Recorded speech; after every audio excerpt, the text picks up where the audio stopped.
दोस्तों, आप सभी का स्वागत है। चलिए बनाते हैं आज एक और प्रैक्टिस सेट। दोस्तों, इस सेट में क्वेश्चंस का लेवल बहुत ही अच्छा है, इसलिए आपसे आग्रह है वीडियो को शुरू से अंत तक देखें। आपको बहुत कुछ सीखने को मिलेगा इस वीडियो से और साथ ही आपका रिवीजन भी हो जाएगा और आपको अपने तैयारी का इससे पता भी चलेगा। तो ये दोस्तों, यदि वीडियो आपको पसंद आए तो प्लीज़ वीडियो को लाइक, शेयर और चैनल को सब्सक्राइब करना ना भूलें। तो चलिए देखते हैं आज का पहला प्रश्न। दोस्तों, मैंने इस प्रैक्टिस सेट में कट ऑफ ही निर्धारित किया है। जनरल का 18 है, ओबीसी का 16 है, एसटी एससी का 14 है। तो आप सही अपना अपना स्कोर देख लीजिएगा कि इनका कितना आ रहा है। चलिए आगे देखते हैं अपना प्रश्न आज का पहला प्रश्न है, इनमें से किस संघ का खून रंगहीन होता है? किस संघ का खून रंगहीन होता है? तो इसका सही आंसर क्या हो जाएगा? ऑप्शन ए, मोलास्का का। और मोलास्का के बारे में जान लेते हैं कि मोलास्का में श्वसन है वह गिल्स या टिनिडिया द्वारा होता है और उत्सर्जन ब्रिको के द्वारा होता है। और मोलास्का संघ का उदाहरण क्या क्या होता है? तो वह होता है घोंघा, सीपी, ऑक्टोपस जो है जो मोलास्का संघ के अंतर्गत आते हैं। अब देखते हैं ऑप्शन बी जो है कॉर्डेटा। तो कॉर्डेटा है जो सर्वाधिक विकसित संघ है और कॉर्डेटा में वर्गीकरण का अनुसार है जो 3 वर्ग में इसे विभाजित किया गया है। जैसे इसमें मत्स्य वर्ग, इम्फीबिया वर्ग, स्तनी वर्ग, ये सब है जो कॉर्डेटा में ही आता है। ऑप्शन है सिलिटेंट्रा। तो सिलिटेंट्रा का उदाहरण क्या क्या है? तो है हाइड्रा और जेलफिश। तो ये सब याद रखिएगा। अब देखिए, चले बढ़ते हैं आगे। पादप एवं जंतु के बीच की कड़ी किसे कहा जाता है? तो इसका सही आंसर क्या होगा? इसका सही आंसर होगा ऑप्शन ए, इगुलिना।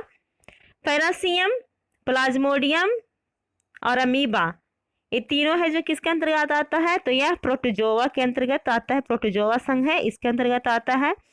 और ये जो प्लाज्मोडियम है, इससे ही मलेरिया रोग होता है जैसा कि सभी जानते हैं। और अमीबा से तो डायरिया होता है। चलिए अब आगे देखें। निम्नलिखित में से किसमें कोशिका भित्ति अनुपस्थित होता है? तो इसका सही आंसर होगा ऑप्शन डी, प्रोटोजोआ, जिसमें कोशिका भित्ति नहीं होता है। दोस्तों, और याद रखें कि प्रोटोजोआ के साथ जंतु में भी कोशिका भित्ति है जो नहीं होता है, यानी कि जंतु में भी कोशिका भित्ति नहीं होता है, जबकि पादप, कवक, जीवाणु में कोशिका भित्ति होता है। पादप में कोशिका भित्ति है जो सेलुलोज की बनी होती है, सेलुलोज की बनी होती है। जबकि कवक में कोशिका भित्ति काइटिन, जो काइटिन होता है उसका बना होता है। और जीवाणु है, इसमें पॉलीसेकेराइड लिपिड प्लस प्रोटीन की बनी होती है कोशिका भित्ति। चलिए आगे देखते हैं। लीपा असरा वन जीव अभयारण्य कहाँ पर स्थित है? तो इसका सही आंसर दीजिए, क्या होगा? इसका सही आंसर होगा ऑप्शन सी, हिमाचल। दोस्तों, यहाँ ध्यान दीजिएगा कि लीपा जो अप्सरा वन जीव अभयारण्य है, इससे में ही पहली बार हिम तेंदुआ देखा गया था, जिसके कारण यह चर्चा में था। तो इसको याद रखिएगा, पूछा जाएगा एग्जाम में, पूछे जाने की संभावना इसका हो जाता है। और भी जान लेते हैं हिमाचल प्रदेश में, जैसे रोहिला राष्ट्रीय उद्यान, ग्रेट हिमालय, पिन वैली, ये सब है जो हिमाचल प्रदेश में है। अब ऑप्शन ए की बात करें जो उड़ीसा है, तो यहाँ कौन सा है अभयारण्य? तो है चिल्का सिमलीपाल। और है अरुणाचल प्रदेश, तो वहाँ पखुई वन जीव अभयारण्य है जो फेमस है। तो इसको आप याद रखें। चलिए आगे देखते हैं। सबसे पहला सफल आधुनिक सूती कपड़ा कारखाना होगा कब खोला गया? तो इसका सही आंसर हो जाएगा ऑप्शन बी, 1854 में। दोस्तों, यहाँ ध्यान दीजिएगा, प्रश्न में पहला सफल कारखाना है, जबकि अगर सिर्फ पहला कारखाना हो तो वह हो जाएगा ऑप्शन ए, यानी कि 1818 में खोला गया था। जबकि सफल आधुनिक है जो 1954 में खोला गया था। और ऑप्शन देखते हैं जो 1937 है, तो भारत में एल्युमिनियम का पहला कारखाना है जो 1937 में खोला गया था। कहाँ? तो में आसनसोल के निकट है, जेके है नगर, वहां खोला गया था। और अगर बात करें ऑप्शन डी 1854, तो इस वर्ष में देश में पहला लौह इस्पात कारखाना है जो खोला गया था बराकर नदी के किनारे कुल्टी, जो पश्चिम बंगाल में स्थापित है, वहां स्थापित किया गया था पहला लौह इस्पात कारखाना। चलिए अब आगे देखते हैं। भारत में महारत्न कंपनियों की संख्या कितनी हो गई है? तो इसका सही आंसर क्या होगा? Option C 10। जैसे कि दोस्तों पता है 2018 के बाद 2 कंपनी जोड़ी गई है, पहला PGCIL और दूसरा HP यानी हिंदुस्तान पेट्रोलियम। तो इसका हो जाएगा 10। चलिए आगे देखते हैं।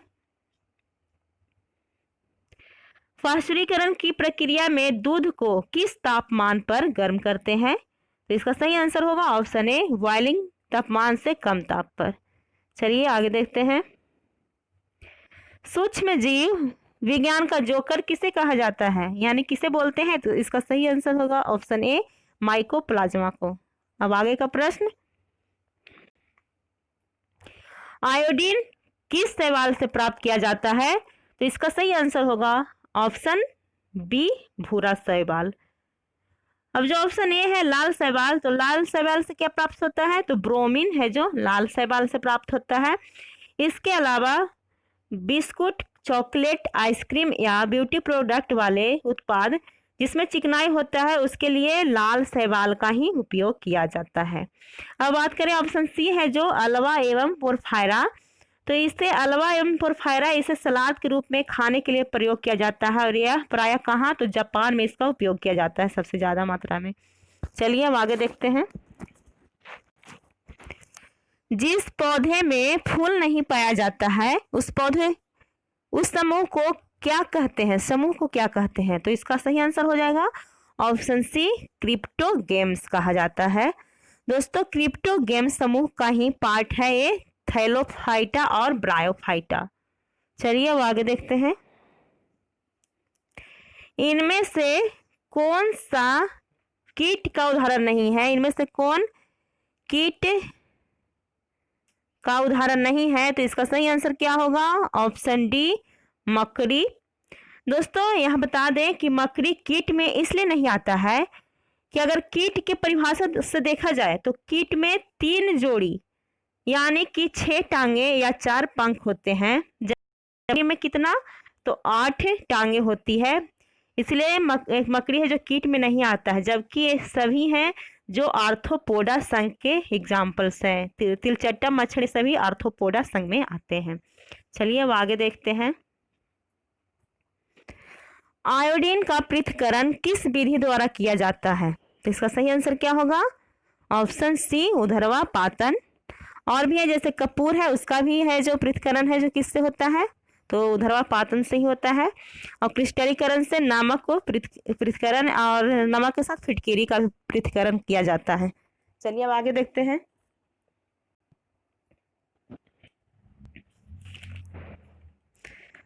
रेडियो एक्टिव किरणों की खोज किसके द्वारा की गई थी? तो इसका सही आंसर हो जाएगा ऑप्शन ए रदरफोर्ड। और कब किया था इन्होंने? तो 1902 ईस्वी में रेडियो एक्टिव किरणों की खोज की थी। जबकि ये तीनों जो ऑप्शन में है Henri Becquerel, madam Curie, Pierre Curie, इन्होंने रेडियो सक्रियता की खोज की थी जिसके लिए इन्हें नोबेल पुरस्कार मिला था संयुक्त रूप से। चलिए अब आगे देखें। जनहित याचिका की संकल्पना किस देश से लिया गया है? तो इसका सही आंसर क्या होगा? हो जाएगा ऑप्शन ए संयुक्त राज्य अमेरिका। अब ऑप्शन देख लेते हैं। पहला ऑप्शन जो हमारा बी है फ्रांस, यहाँ से क्या लिया गया है? तो समानता, स्वतंत्रता और बंधुता का आदर्श है जो फ्रांस से लिया गया है। जर्मनी से आपात उपबंध, और रूस से तो मौलिक कर्तव्य, और साथ ही सामाजिक, आर्थिक और राजनीतिक न्याय का आदर्श रूस से ही लिया गया है। जो कहाँ है? तो प्रस्तावना में निहित है और लिया गया है रूस से। चलिए आगे देखें।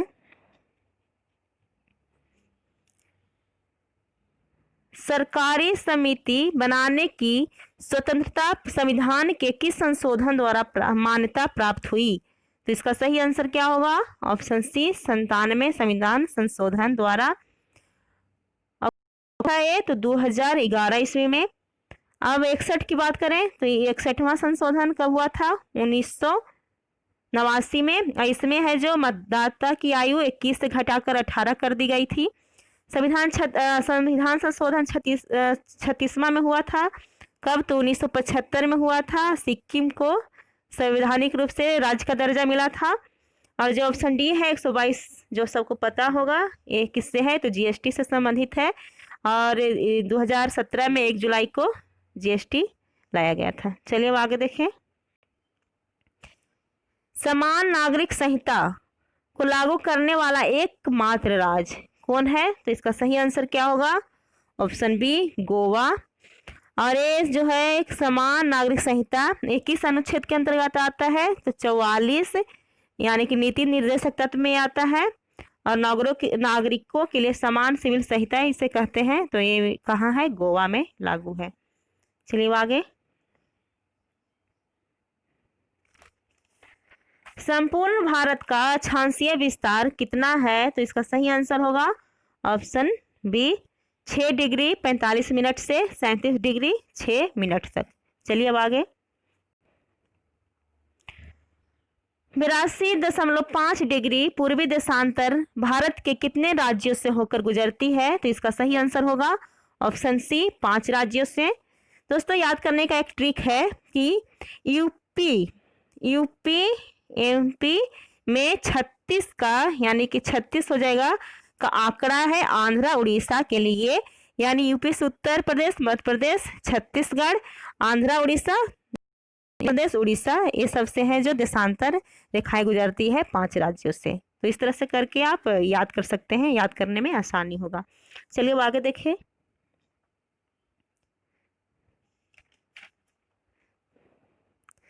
कौन सी नदी भारत एवं पाकिस्तान के बीच कुछ दूरी तक सीमा बनाती है? तो इसका सही आंसर हो जाएगा ऑप्शन सी, सतलज। ला नहीं है, सिर्फ सतलज होगा, सतलज एवं रावी नदी। चलिए आगे। आज का अंतिम प्रश्न। स्वतंत्रता के पश्चात प्रथम औद्योगिक नीति की घोषणा कब की गई थी? तो इसका सही आंसर हो जाएगा ऑप्शन ए, 1948 में। और दोस्तों यहाँ जो 1956 है, तो इसमें द्वितीय औद्योगिक क्रांति की घोषणा की गई थी। कब? तो 8 साल बाद।